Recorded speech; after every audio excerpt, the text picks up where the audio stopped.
ब्रज बाला रहो। प्रिय संग सदा ब्रज बाला रहो।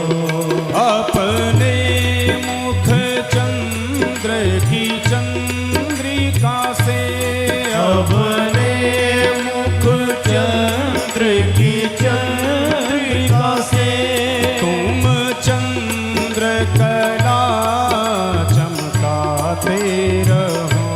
तुम चंद्र कला चमकाते रहो। मेरे नैनों में श्याम दया करके, मेरे नैनों में श्याम दया करके, तुम नाचत नंद के लाला रहो। तुम नाचत नंद के लाला रहो। गोविंद मेरो है गोपाल मेरो, श्री गोविंद मेरो है गोपाल मेरो है। गोविंद मेरो है गोपाल मेरो है। बोले वृंदावन बिहारी लाल की जय।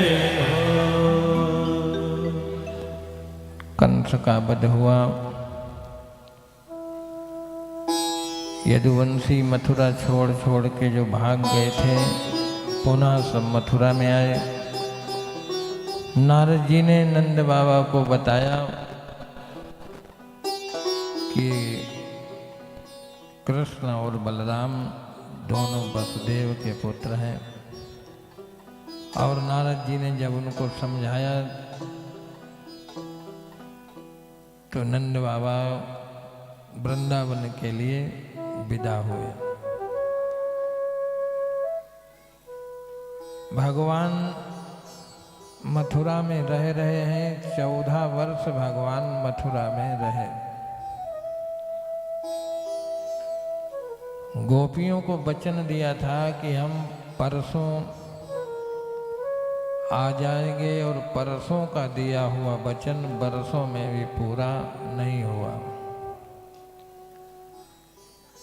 भगवान ने गोपियों को क्यों नहीं बुलाया?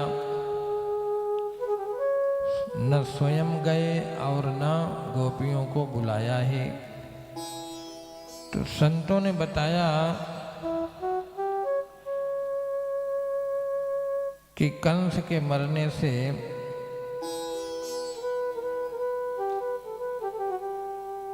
मथुरा में बैर बहुत बढ़ गया। जरासंध की ही बेटियां हैं जो कंस को ब्याही हुई हैं। तो भगवान ये छिपाना चाहते हैं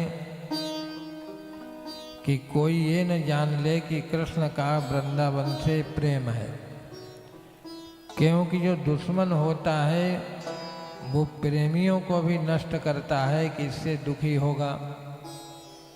तो इसलिए भगवान ने वृंदावन वासियों को बुलाया नहीं, न खुद गए और न उनको ही बुलाया। दूसरी चीज ये है कि मथुरा की जो लीला है ऐश्वर्य की लीला है। भगवान मंत्रियों के साथ बैठते हैं, मंत्रणा करते हैं, और वृंदावन प्रेम भूमि है। वहाँ तो गोपियाँ ग्वाल वाल सब अरे तू करके बोलते हैं, अरे कन्हुआ तू क्या कर रहा, कहाँ है। तो भगवान सोचते हैं कि यहाँ जब हम बैठेंगे और ब्रजवासी कहेंगे अरे कन्हुआ इधर आ, तू तड़ाक करके जब बात करेंगे तो एक रस का भ्रंश होगा।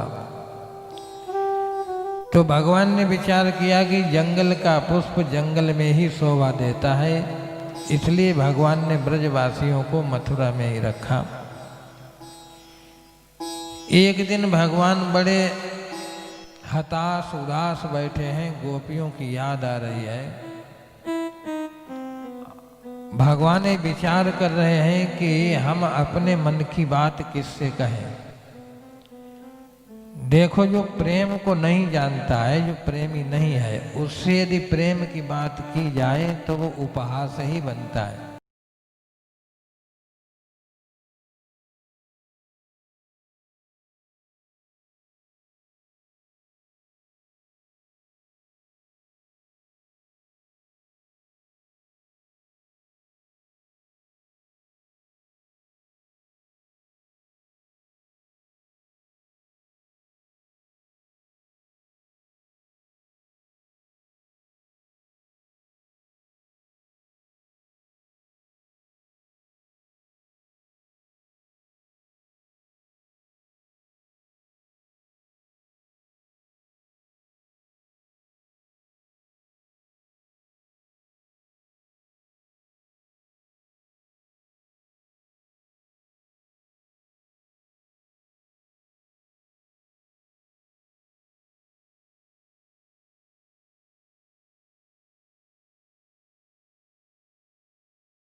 अपने लाला की बातें करने लगे।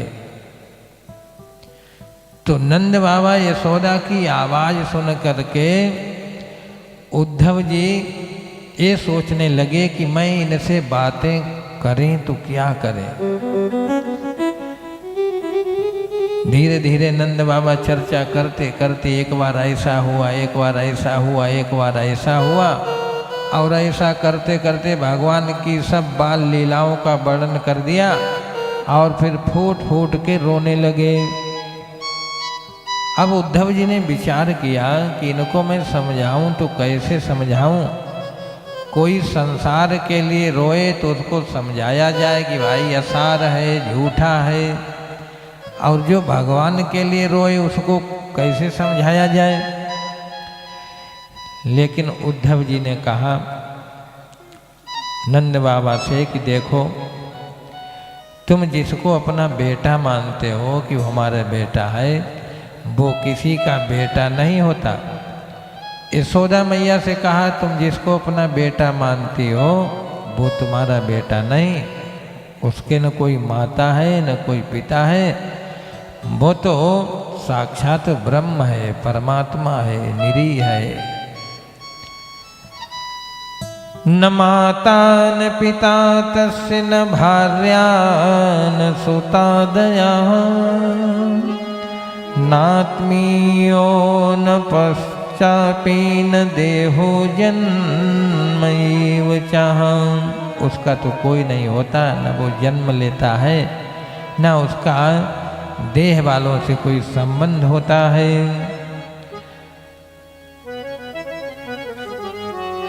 नंद बाबा ने कहा कि उसका कोई माता पिता नहीं, मेरा तो वो लाला ही है उद्धव जी।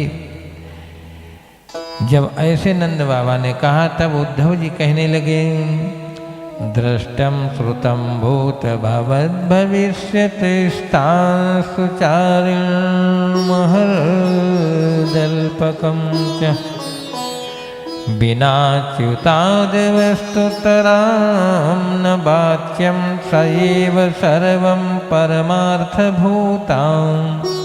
कहा देखो नंद बाबा, जो भी देखा जाता है, सुना जाता है, किया जाता है, इसमें कुछ भी सार नहीं है। देखा जाए तो एक परमार्थ तत्व ही है और कुछ भी है नहीं। वो तो परमात्मा है, साक्षात परमात्मा है, जिसको तुम अपना बेटा कहते हो। जब ऐसे उद्धव जी ने कहा तो नंद बाबा ने कहा कि उद्धव जी, मैंने भी कुछ संतों का संग किया है।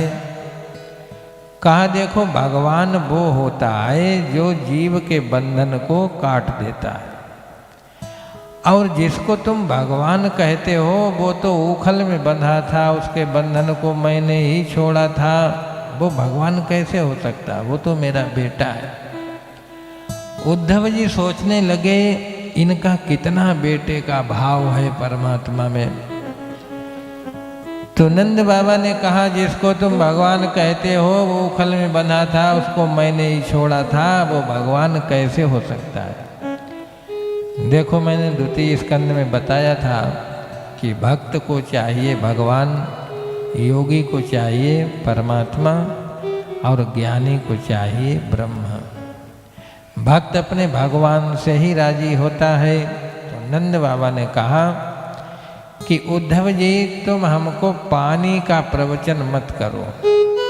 कोई प्यासा हो और उसको पानी का प्रवचन सुनाओ कि पानी ही पानी है, संसार में पानी ही पानी है, तो पानी की बात सुनने से क्या उसकी प्यास बुझ जाएगी? वो तो कहेगा कि पानी का प्रवचन न करो, हमको पानी पिलाओ। तो नंद बाबा ने कहा उद्धव जी, हमको तो हमारा कन्हैया चाहिए, हमको तुम्हारा ये प्रवचन नहीं चाहिए। और फिर नंद बाबा उद्धव से कहने लगे, आँखियाँ हरि दर्शन की प्यासी, आँखियाँ हरि दर्शन की प्यासी, आँखियाँ हरि दर्शन की प्यासी, आँखियाँ हरि दर्शन की प्यासी। देखा चाहत कमल नयनन को, देखा चाहत कमल नयनन को, देखन चाहत कमल नयनन को, देखन चाहत कमल नयनन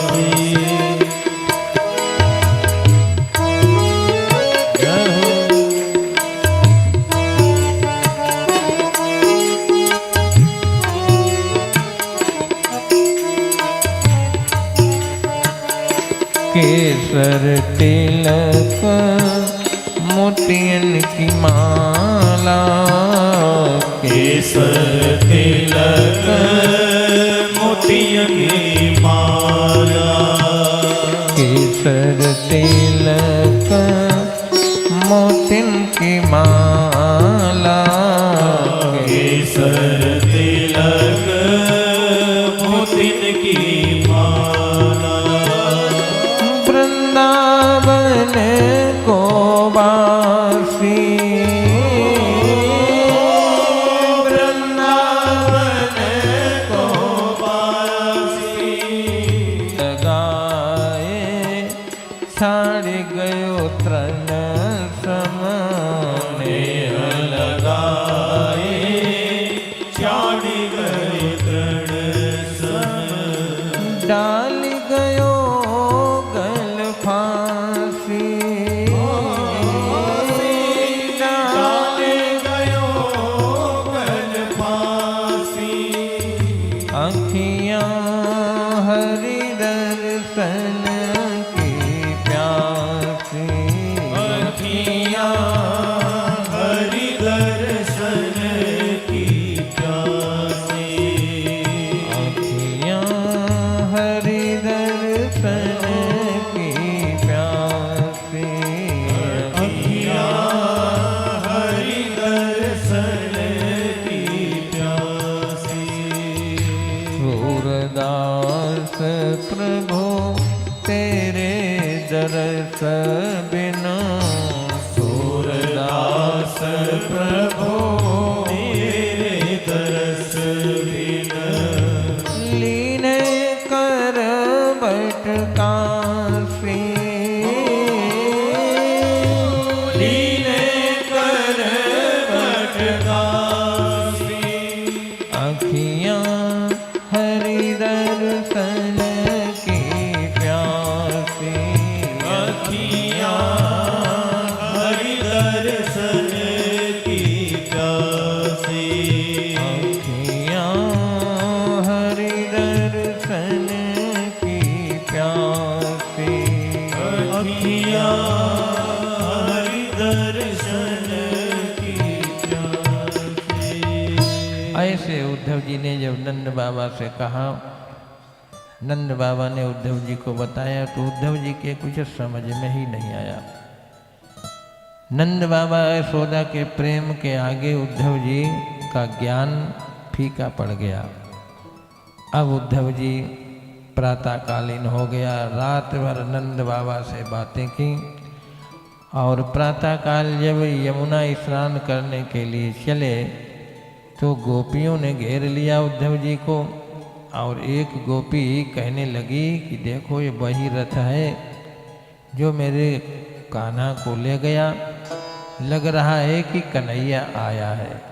तो एक ने कहा कन्हैया आया होता तो ब्रज में ये सन्नाटा क्यों होता। दूसरे ने कहा फिर कौन आया। और ऐसे धीरे धीरे रथ के जब करीब में गए तो वहाँ उद्धव जी को देखा। उद्धव जी ने गोपियों को देखा और गोपियाँ आपस में ऐसे बातें करें कि उनकी बातों से उद्धव की बुद्धि तो चक्कर काट गई। और फिर गोपियों ने पूछा तुम कौन हो, कहाँ से आए। जानिस्मस्ताम यदुपते पार्षदम समुपागतम, कहाँ से आए।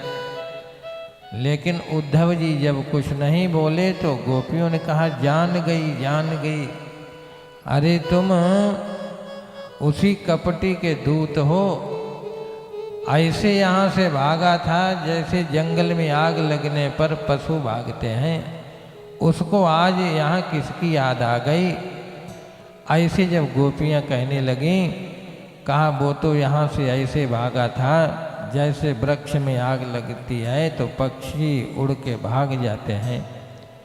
और ऐसे गोपियाँ जब बातें करती रहीं तब तक गोपियों के पैरों पर एक भ्रमर गुनगुन करते हुए गुनगुनाता हुआ आया। तो गोपियों ने कहा जा तू भी कपटी का मित्र है, तू भी काला और तेरा वो मित्र भी काला। तो उद्धव ये सब गोपियों की बातें सुन रहे हैं। जो गोपियों ने भावरे से बातें की हैं इसको भ्रमर गीत कहते हैं। तो गोपियाँ भावरे से कहती हैं, मधुप के तब बंधो मास प्रसांगिर सपत्न्या कुछ विलुलित माल कुमकुम सुरभिर्ना बातु मधुपतिस्तन्मानिनी नाम प्रसादम यदु सदसि विडम्बस्य दूत स्वामीद्रकहं। गोपियों ने कहा, रे कपटी के मित्र, तू मेरे को ऐसे क्यों मना रहा?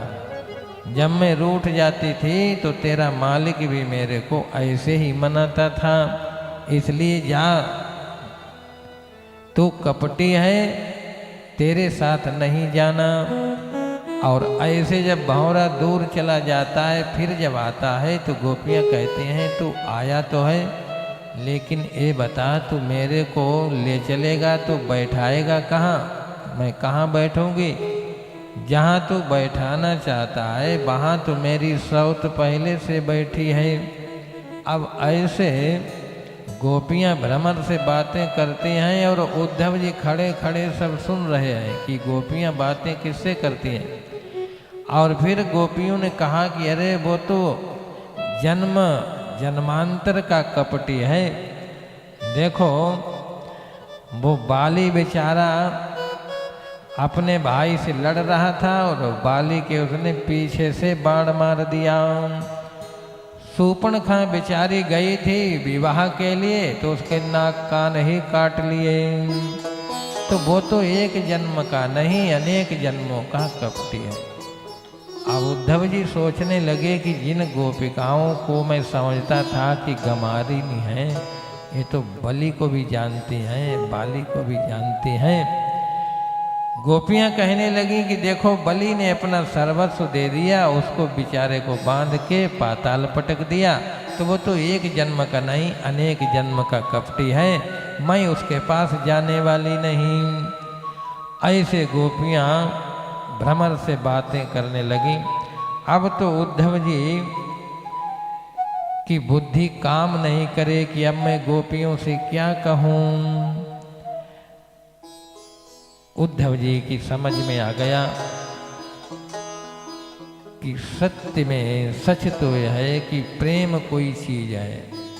मैं ज्ञानी तो हूँ लेकिन प्रेमी नहीं बन पाया। ये गोपियाँ अपना सर्वस्व छोड़ करके और कृष्ण के लिए कितनी व्याकुल हैं। अब उद्धव जी ने गोपियों के चरण पकड़ लिए और कहा, हो इयं विष्णु पूर्णार्था भवत्यो लोक पूजिता वासुदेवी भगवती यासामित्पतिं मनः। उद्धव जी ने कहा, अरे गोपिकाओं, तुम तो लोक पूजिता हो, तुम्हारे भगवान के चरणों में कितनी रति कितना बड़ा समर्पण है।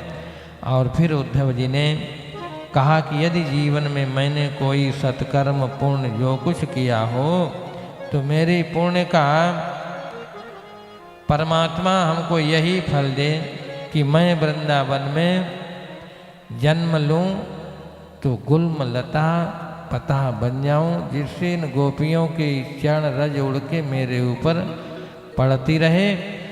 आसाम हो चरण रेणुजुषामहमस्यहं वृंदावने किमपि गुल्मलत सौलत औषधीनाम। जिन गोपियों ने अपने दुस्तेज बंधनों को काट करके, जो माया के बंधन दुस्तेज हैं जो काटे नहीं जा सकते, उनको काट करके और मुकुंद के पाद पद्मों में, भगवान के पाद पद्मों में ऐसी प्रीति लगाई। वंदे नंद ब्रज स्त्रियाणाम, ऐसे नंद के यहाँ की जो ब्रज स्त्रियाँ हैं, गोपिकाएँ हैं, उनको मैं बार बार वंदन करता हूँ। और फिर उद्धव जी गोपिकाओं के बीच में 6 महीने रहे। 6 महीने के बाद में जब गोपियों से विदा हुए, मथुरा पहुँचे तो भगवान ने कहा, रे आओ ज्ञानी जी महाराज, इतना समय कहाँ लगा दिया। उद्धव जी ने कहा, चुप रहो, बात न करो। मैं तो समझता था कि तुम बड़े ही तुम सुहृद हो, लेकिन आज हमने जाना कि तुम कितने कुटिल हो। अरे जो गोपियां तुमसे इतना प्रेम करती हैं, और तुमने परसों को कहा और बरसों हो गए। भगवान ने कहा, अरे उद्धव जी, तुम्हारी तो भाषा ही बदल गई, तुमको तो समझाने भेजा था। भगवान ने कहा, देखो उद्धव जी, गोपियां हमसे अलग नहीं हैं, हम गोपियों से अलग नहीं हैं। मैंने तुमको इसलिए भेजा था कि मैं अपने और गोपियों के प्रेम की बात किससे करूं। तुम तो ज्ञानी हो, तुम जानते ही नहीं प्रेम क्या होता है। अब तुम प्रेमी बन के आ गए हो, अब हम अपने मन की बात तुमसे कर लिया करेंगे। तुम कहते हो गोपियों को क्यों छोड़ा, गोपी हमसे अलग नहीं। और भगवान ने अपना पीताम्बर जब हटाया तो भगवान के रोम रोम में गोपियां विराजमान थीं। बोले वृंदावन बिहारी लाल की जय। ऐसे भगवान ने उद्धव जी को समझाया। एक दिन भगवान कुब्जा के यहाँ गए, फिर अक्रू जी के घर को पावन किया, और यहीं पर भागवत का 10वां स्कंद पूर्वार्ध विराम लेता है, और 10वां स्कंद उत्तरार्ध की कथा प्रारंभ होने से पहले 1 मिनट भगवान का पावन नाम लो। जय जय राधा रमण हरि बोल, जय जय राधा रमण हरि बोल, जय जय राधा रमण हरि बोल, जय जय राधा रमण हरि बोल, जय जय राधा रमण हरि बोल, जय जय राधा रमण हरि बोल, जय जय राधा रमण हरि बोल, जय जय राधा रमण हरि बोल। देखो, जितना यहाँ सुनाया जाता है उतना पूरा सुन लो, बड़ा कठिन। चंचलम ही मनः कृष्णम, मन बड़ा चंचल है। और यदि आप बहुत अच्छे हैं, बड़ी सावधानी से कथा सुन रहे हैं, जितना सुनाया जाता है सुन भी लो तो समझ लो, और भी कठिन। और यदि आपने समझ भी लिया तो कर पाओ, और भी कठिन। लेकिन यहाँ जितनी बार आपके मुख से भगवान का नाम निकल जाता है वो पक्का हो जाता है।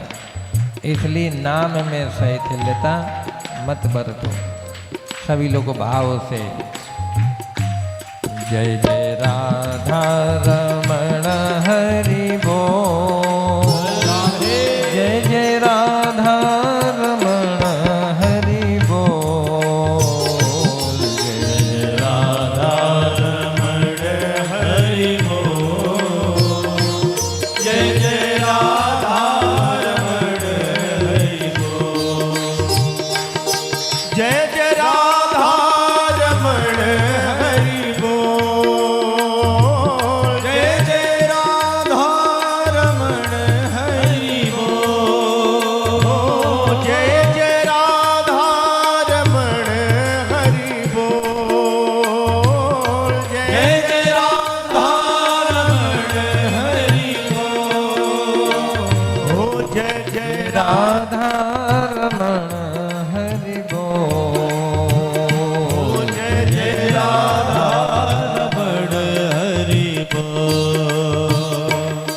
जय जय राधा रमण हरि बोल, आइए जय जय राधा रमण हरि बोल, जय जय राधा रमण हरि बोल, जय जय राधा रमण हरि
हरि बोल हरि बोल हरि बोल हरि हरि हरि बोल हरि हरि हरि बोल हरि हरि हरि बोल हरि हरि हरि बोल हरि हरि हरि हरि बोल हरि बोल हरि बोल हरि बोल हरि बोल हरि बोल हरि बोल हरि बोल। बोले वृंदावन बिहारी लाल की जय। हर हर महादेव।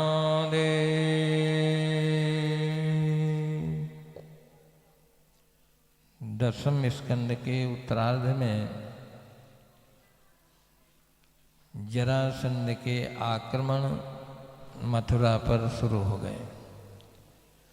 आध्यात्मिक अर्थ इसका यह है कि हमारा आपका शरीर है यही मथुरा है, और जरा माने बुढ़ापा। जब उत्तरार्ध जीवन का आता है बुढ़ापा, तो जैसे जरासंध ने 17 बार आक्रमण किया, भगवान ने 17 बार जरासंध को परास्त किया। ऐसे ही हमारे भी इस शरीर रूपी मथुरा पर जब जरासंध आक्रमण करता है तो चमनप्राश खा खा करके 17 बार उसको लौटा देते हैं। लेकिन 18वीं बार नारद जी ने भेज दिया कालियवन। कालियवन माने काल। और जब काल भेज दिया तो भगवान को भी मथुरा छोड़नी पड़ी, दूसरा शहर बसाना पड़ा, द्वारिकापुरी में पहुंच गए। ऐसे ही जब कालियवन आता है तो हम लोग भी इस शहर को छोड़ के और दूसरा शहर बसा लेते हैं। ये इसका आध्यात्मिक अर्थ है। तो जरासंध के आक्रमण हुए, 17 बार आक्रमण हुए, भगवान ने जरासंध को परास्त किया।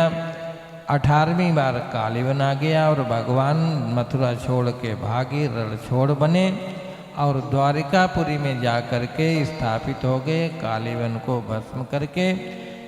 और द्वारिकापुरी में जब पहुंच गए तब भगवान ने नारद जी से कहा कि नारद जी अब हमारा विवाह कराओ। नारद जी ने कहा हम तुम्हारा विवाह क्यों कराएं? तुमने तो हमारा विवाह उटका दिया था, तो हम क्यों तुम्हारा विवाह कराएं? भगवान ने कहा नहीं नहीं नारद जी, अब हमारा विवाह कराओ। नारद जी ने कहा चिंता न करो, हमने तुम्हारे लिए बहू ढूंढ ली है। भगवान भीष्मक सुताम रुक्मिणी रुचिराननम। राजा परीक्षित प्रश्न कर देते हैं सुखदेव जी से, भगवान भीष्मक सुताम रुक्मिणी रुचिराननम राक्षसेन विधानेन उपयेमिति श्रुतम्।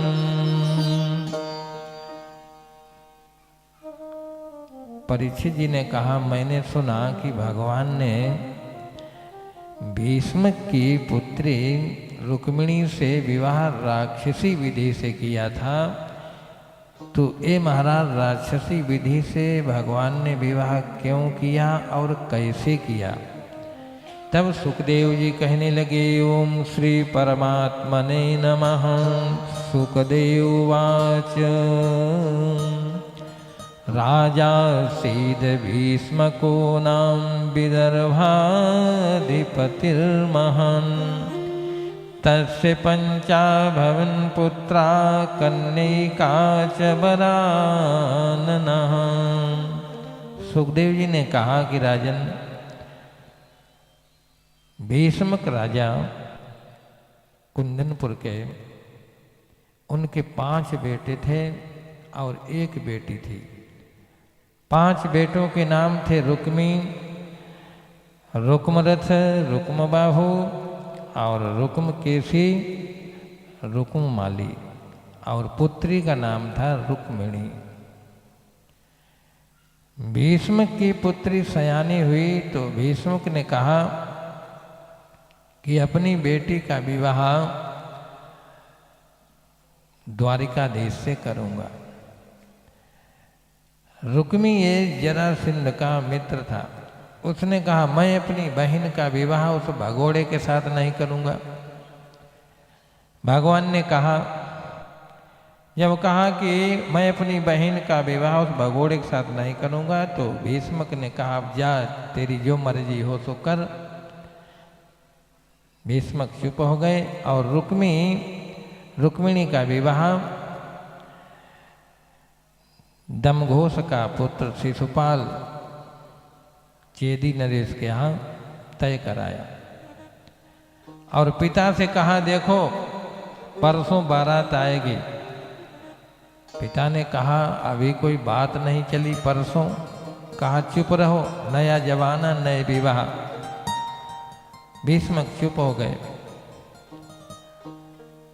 रुक्मिणी ने जैसे ही सुना कि हमारा विवाह शिशुपाल के साथ होगा, तो उसने अपनी भाभी से कहा कि देखो मैं तो द्वारिकाधीश को अपना पति मान चुकी हूँ। उसकी भाभी ने कहा अरे तू पति मान चुकी है और परसों तेरी बारात आने वाली है, तो जल्दी फिर पत्र लिख सूचना कर उनको। और जैसे उसकी भाभी ने कहा तो रुक्मिणी ने बड़ी जल्दी पत्र लिख दिया और ब्राह्मण को दे करके विदा कर दिया। ब्राह्मण द्वारिकापुरी में पहुंचा। भगवान ने बड़ा आदर किया। पहले भगवान ने भोजन कराया, नहलाया धुलाया, कोई बात नहीं की, क्योंकि भूखे ब्राह्मण से बात करो तो भूखा ब्राह्मण शेर से भी खूंखार होता है। तो भगवान ने पहले नहलाया धुलाया, बढ़िया चकाचक भोजन कराया, फिर कहा महाराज कैसे पधारे। तब ब्राह्मण ने कहा कि महाराज ये आपका पत्र लेकर के आया हूँ। तो भगवान ने कहा पढ़ के सुनाओ। कहा कि महाराज ये प्राइवेट आपका पत्र है। भगवान ने कहा देखो ब्राह्मणों से हमारा कोई राज छिपा नहीं, इसलिए तुम ही इसको पढ़ो। और फिर ब्राह्मण ने वो पत्र भगवान को पढ़ के सुनाया रुक्मिणी का। उसमें लिखा था श्रुत्वा गुणान भुवन सुंदर शृण्वतां ते निर्विश्य कर्ण विवरैर्हरतोऽङ्गतापं रूपं दृशां रसिमताम् अखिललार्थलाभम् अच्युतां विशति चित्तम पत्रमं में। रुक्मिणी ने लिखा कि देखो मैंने आपको देखा नहीं, केवल मैंने सुना है और सुनने मात्र से मैंने आपको अपना पति बना लिया है। इसलिए आप मेरा यहाँ से हरण कर लो। एक बात और सुन लो कि मेरा भाई आपका विरोधी है, इसलिए आप यहाँ हमारे महल में मत आना। महल में आए तो घमासान युद्ध होगा, इसलिए मैं दुर्गा पूजन के लिए मंदिर में आऊँगी और वहाँ से आप हरण कर लेना। मैं नहीं चाहती कि मेरे विवाह में खून खराबा हो। ऐसे रुक्मिणी ने पत्र लिख के भगवान को दिया। और यदि आप हमारे साथ विवाह नहीं करते, नहीं आते, तो हमारी प्रतिज्ञा है कि चाहे हजारों जन्म बीत जाएं और मैं विवाह करूंगी तो आपसे ही करूंगी। जब ऐसा पत्र सुना भगवान ने, तो भगवान ने ब्राह्मण से कहा कि जो रुक्मिणी की दशा है वही मेरी दशा है। भगवान कहने लगे तथा हमपि तच्चित्तो निद्रां च न लभे निशिम। मैं रात भर सोता नहीं हूँ, रुक्मिणी की याद में ही खोया रहता हूँ। ब्राह्मण ने कहा फिर महाराज अब देर करने का समय नहीं। और भगवान ने रथ पर बैठाया ब्राह्मण को और कुंदनपुर की तरफ चल दिए। इधर शिशुपाल की बारात आ गई है। रुक्मिणी परेशान, ब्राह्मण गया अभी वापिस नहीं लौट के आया। तो रुक्मिणी प्रार्थना करने लगी दुर्भाग्या न मे धाता नानुकूलो महेश्वरं देवी वा विमुखा गौरी रुद्राणी गिरिजा सती। हे भोलेनाथ, हे गिरिजा, मेरा कल्याण करो, ऐसे प्रार्थना करने लगी देवी से। और तब तक भगवान कुंदनपुर पहुंच जाते हैं। कुंदनपुर पहुंचे, ब्राह्मण से कहा कि जाओ मेरी सूचना सुनाओ। ब्राह्मण जाता है। रुक्मिणी ने जैसे ही देखा ब्राह्मण को तो कहा, बताओ क्या खबर लाए हो। ब्राह्मण ने कहा, खबर नहीं लाया हूँ, मैं जिसको लेने गया था उसी को साथ लेकर आया हूँ। अब तो रुक्मिणी बड़ी प्रसन्न हो गई। रुक्मिणी ने श्रृंगार किया और श्रृंगार करके अंबिका के मंदिर को चल दी। जैसे ही मंदिर को चली तो वहाँ इतनी सेना लगा रखी थी शिशुपाल ने। अब रुक्मिणी सोचने लगे कि मैंने तो कहा अकेले आना, सेना लेकर के मत आना, और ये तो इतनी सेना लगी है। फिर रुक्मिणी ने भगवान शिव का, भगवती दुर्गा का पूजन किया। नमस्ते त्वाम्बिके भीक्षणम सुसंतान युतां शिवां भूयात पतिर्मे भगवान कृष्णस्तदनुमोदनम। पूजन करके मांगा कि हमारे पति नंद नंदन यशोदानंदन श्याम सुंदर हों। भगवती ने आशीर्वाद दिया। मन जाहि राचो नीलहि शोभ सहज सुंदर सावरो। मनु जाहि राचो मिलहि सोबर सहज सुंदर सावरो। करुणा निदान सुजान स्नेह ज्ञान तिरादरो। करुणा निधान सुजान शील स्नेह जानत आरो। भगवती दुर्गा ने रुक्मिणी को आशीर्वाद दिया। रुक्मिणी जब बाहर निकली तो विचार करने लगी कि मैं पहचानती तो नहीं, देखा तो नहीं, लेकिन फिर मन में आया कि वो जहाँ भी होंगे वो तो अलग ही चमक रहे होंगे। और रुक्मिणी जब बाहर निकली तो भगवान ने देखा तो भगवान ने हाथ उठा दिया, हम ये खड़े हैं। अब तो रुक्मिणी की तरफ जब सेना ने देखा तो रुक्मिणी तो महालक्ष्मी है, उसके सौंदर्य को देख करके सैनिक कहने लगे, देखो अरे इसके बाल कैसे हैं। दूसरे ने कहा तुम बाल देख रहे हो, अरे इसकी चाल देखो, चाल कैसी है। तीसरे ने कहा तुम चाल देख रहे हो, इसके हार देखो, हार कैसा पड़ा है। आपस में बातें करने लगे।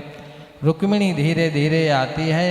भगवान उस भीड़ में आकर के रुक्मिणी का हाथ पकड़ा, रथ में बिठाया और ये सब रुक्मिणी को देखते ही रहे।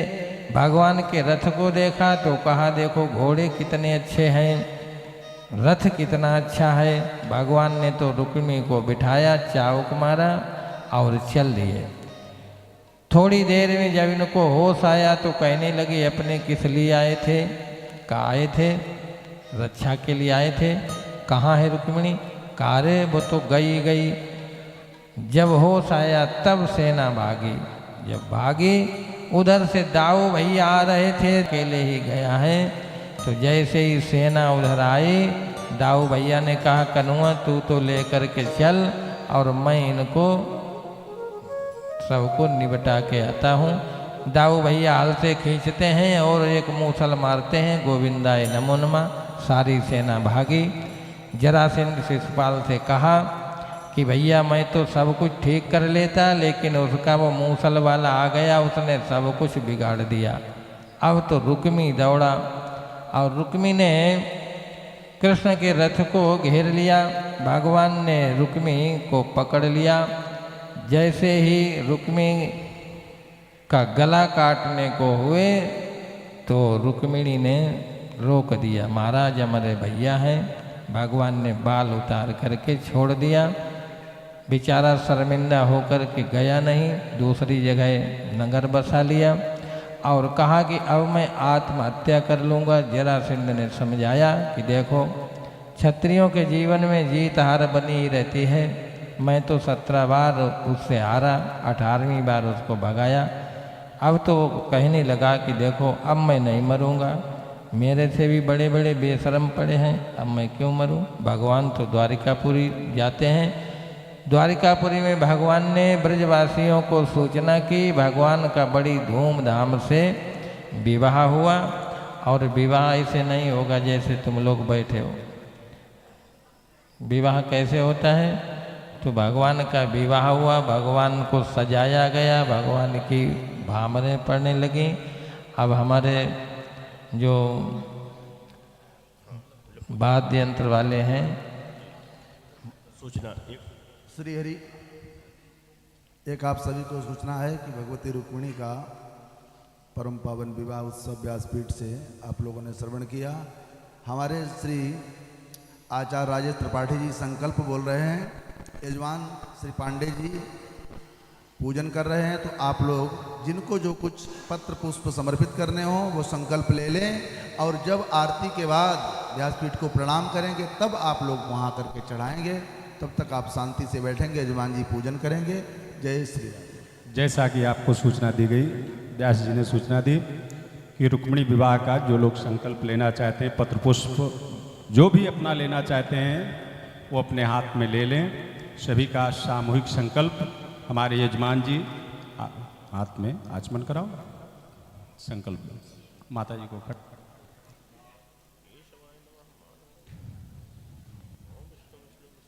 जो लोग अपना यहाँ पर बैठे हुए हैं भगवान की पवित्र कर रहे हैं वो अपने हाथ में रुक्मिणी विवाह का संकल्प ले लें।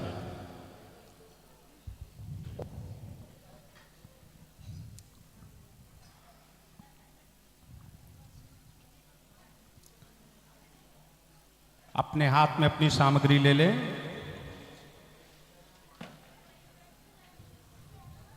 सामग्री अपने हाथ में, अक्षत, पुष्प, ये वस्त्र इत्यादि जो है अपने ले लें। हरि ओम विष्णुर्विष्णुर्विष्णु श्रीमद्भगवतो महापुरुषस्य विष्णोराज्ञा प्रवर्तमानस्य ब्रह्मणोन्निद्वितीयप्रार्धे श्रीविशेषवाराह कल्पे वैवस्वतमन्वन्तरे प्रमादीनां संवत्सरे मार्गशीर्षमासे शुभे कृष्णपक्षे सप्तम्यां तिथौ चन्द्रवासरान्वितायां वत्सगोत्रः प्रेमशङ्करनाम्नः सपत्नीका यजमानाः वत्सगोत्रः मानसकुमारनाम्नः सपत्नीका यजमानाः वयं सर्वेषां कथाश्रवण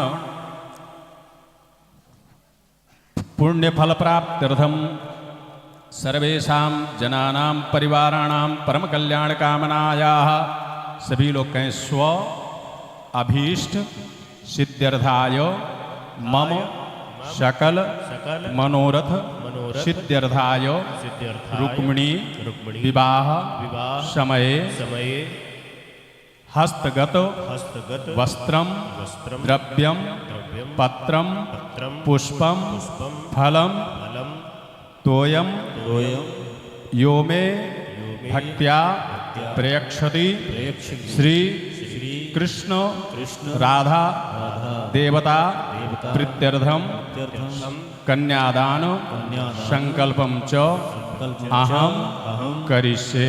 मस्तक में लगा ओम जजाग्रतो दूरमुदयति दैवं तदुसुप्तस्य तथैवैति दूरंगमाञ्ज्योतिखाञ्ज्योति तन्मे मनः शिव संकल्पमस्तु। बाकी लोग अपने स्थान पर बैठे रहें। अभी आरती के समय में आप लोग एक एक करके आते जाइए, प्रणाम करिए और अपनी सामग्री समर्पित करें। आप लोग अपने स्थान पर बैठे रहें। अभी यजमान जी हमारे पूजन कर रहे हैं, यजमान जी का परिवार पूजन कर रहा है और तब तक आप सभी लोग रुक्मिणी विवाह के मंगल गीत का आप आनंद लाभ प्राप्त करें। जय श्री कृष्ण, जय श्री राधे।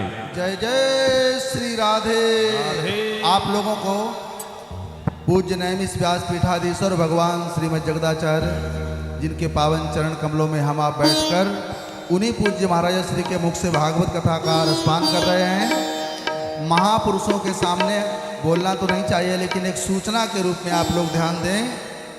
आज भगवती रुक्मिणी का पावन विवाह है, तो जो श्रोता बैठे हुए हैं, ऐसा कोई भी श्रोता नहीं हुआ जो किसी बारात में, विवाह में, सामाजिक कार्य में नृत्य न किया हो, गायन न किया हो। तो यहाँ पर भगवती रुक्मिणी का पावन विवाह उत्सव मनाया जा रहा है और ये भागवत कथा कल विश्राम लेगी। तो आप लोगों को ये सूचना दी जा रही है कि कल भागवत महापुराण सुदामा चरित्र नवयोगेश्वर संवाद महामुनि दत्तात्रेय के 24 गुरुओं के साथ यह सत्र विश्राम लेगा नैमिषारण्य की पावन भूमि पर। आप लोग पुनः याद रखें, 2 बजे ठीक पुनः पधारें। आइए भाव से बाराती बन करके हम सब आनंद लें। और रुक्मिणी वल्लभ भगवान की जय हो। सब आनंद लें।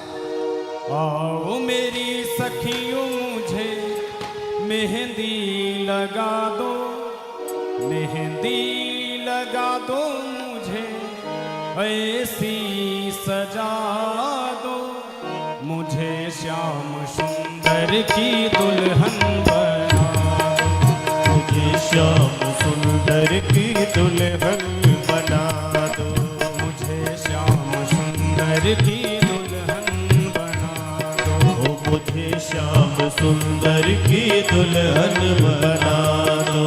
आओ मेरी सखियों मुझे मेहंदी लगा दो, आओ मेरी सखियों मुझे मेहंदी लगा दो, मेहंदी लगा दो मुझे ऐसी सजा दो, मेहंदी लगा दो मुझे ऐसी सजा दो, मुझे श्याम सुंदर की जय हो, मुझे श्याम सुंदर की दुल्हन बना दो, मुझे श्याम सुंदर की दुल्हन बना दो, मुझे श्याम सुंदर की दुल्हन बना दो। राधे।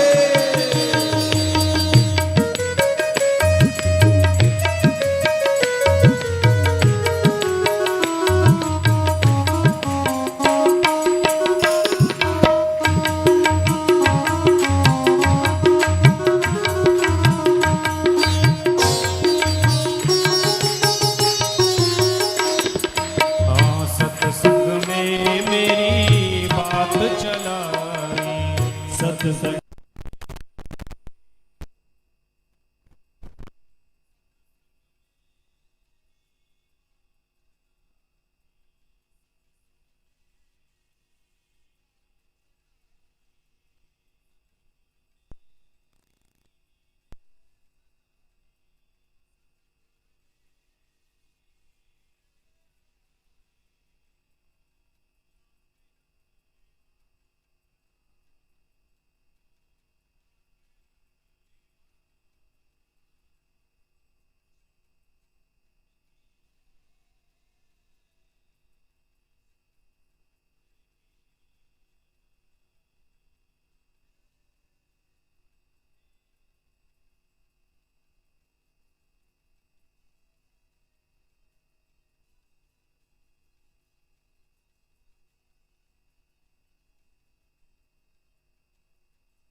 सुरमा मैं आँख में लगाऊंगी, भक्ति का सुरमा मैं आँख में लगाऊंगी, भक्ति का सुरमा मैं आँख में लगाऊंगी, भक्ति का सुरमा मैं आँख में लगाऊंगी। दुनिया से नाता तोड़ उनकी हो जाऊंगी, हाँ जी दुनिया से नाता तोड़ उनकी हो जाऊंगी। गुरु बुला के मेरे फेरे तो करा दो, सदगुरु बुला के मेरे फेरे तो करा दो। मुझे श्याम जय हो। सुंदर की दुल्हन बना दो, मुझे श्याम सुंदर की दुल्हन बना दो। मुझे श्याम सुंदर की दुल्हन बना दो, मुझे श्याम सुंदर की दुल्हन बना दो। राधे।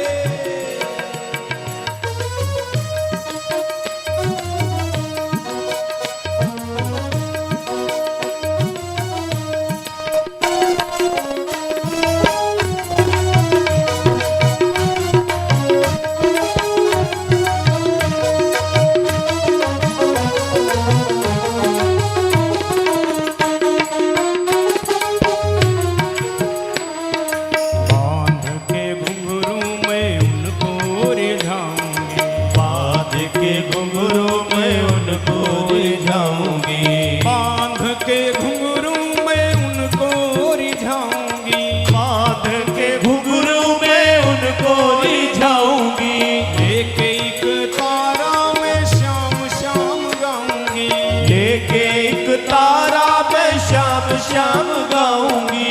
सखियां बुला के मेरे विदा तो करा दो, सखियां बुला के मेरे विदा तो करा दो।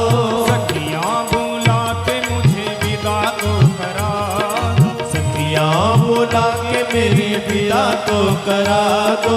मुझे श्याम सुंदर जय हो। की दुल्हन बना दो, ओ मुझे श्याम सुंदर की दुल्हन बना दो। मुझे श्याम सुंदर की दुल्हन बना दो, मुझे श्याम सुंदर की मुझे श्याम सुंदर की दुल्हन बना दो, मुझे श्याम सुंदर की दुल्हन बना दो।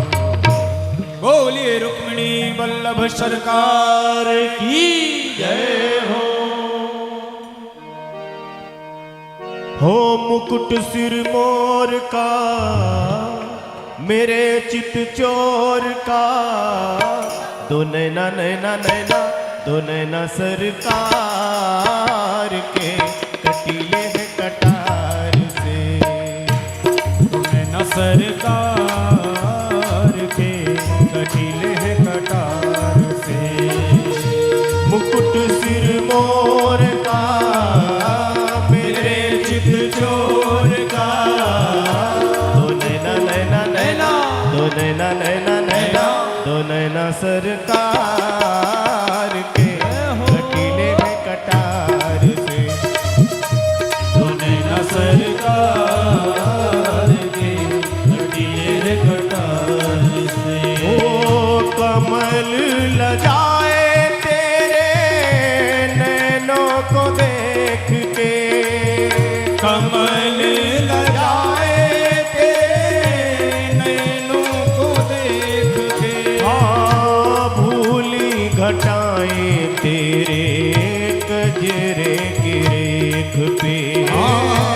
भूली घटाए तेरी कजरे की रेख। ये मुखड़ा निहार के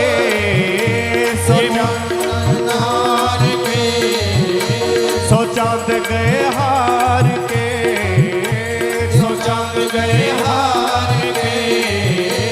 दो नैना सरकार के, कटीले हैं कटार से। सरकार के कटीले हैं कटार से। हो पाके बिहारी नहीं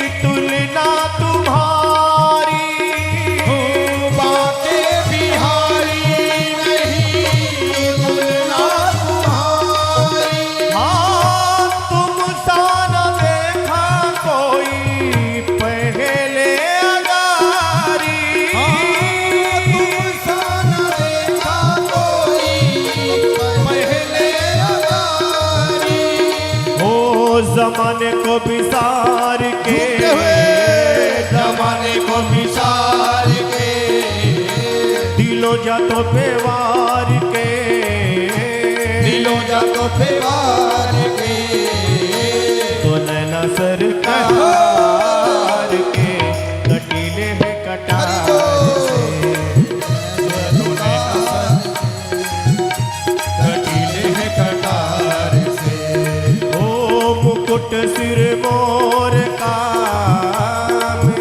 चित चोर का, तो नैना सरकार के कटीले है कटार से, न सरकार के कटीले हैं कटार, कटीले है कटार से, कटीले हैं कटार से। बोलिए रुक्मिणी वल्लभ भगवान की जय। आप सब लोग अब बैठ जाइए। भगवान सभी लोग की नित्य की प्रार्थना भांति प्रार्थना कर ले। प्रार्थना के बाद आरती, आरती प्रसाद लेते हो। हुए आप सब लोग बैठ जाएं और बैठ करके भगवान और की कल प्रार्थना श्रीमद् भागवत कथा सप्ताह का विश्राम दिवस, श्रीमद् भागवत कथा को विश्राम दिया जाएगा।